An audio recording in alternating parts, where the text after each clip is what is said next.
વિધાનસભામાં ગત દિવસોમાં કલાકારોના થયેલા સન્માન અંગે કોંગ્રેસના ધારાસભ્ય ઇમરાન ખેડાવાલાનો આર્તનાદ સામે આવ્યો છે।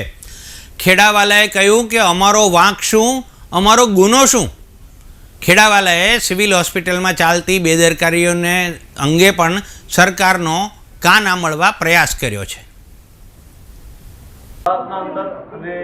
સમગ્ર દેશના અંદર જે કલાકારો છે, ગુજરાતના કલાકારો છે, આપણા કલાકારો છે અને આપણે ગર્વ લઈએ છીએ, તમામ કલાકારોના સન્માન થવા જોઈએ।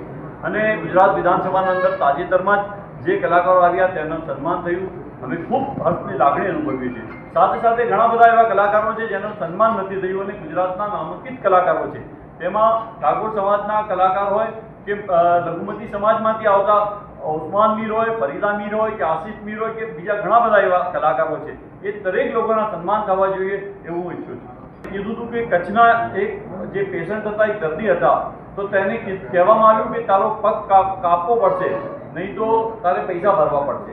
ત્યારે એણે કીધું કે તમે મને દાખલ કર્યો હતો ત્યારે તમે કીધું હતું કે તમારું જે આયુષ્યમાન કાર્ડ છે એ ચાલશે, પરંતુ કે નહીં, ઓપરેશનના અંદર જ આ કાર્ડ ચાલે છે અને તારું પગ કાપ્યા પછી જ અમે આ કાર્ડને એક્ટિવેટ કરીશું। આ પ્રમાણેનું જે પ્રમાણે એક દર્દીના સગાને જ્યારે કહેવામાં આવ્યું અને એને પૈસા ભરવાનું કહેવામાં આવ્યું, ત્યારે હું સમજુ છું કે આટલી મોટી હોસ્પિટલ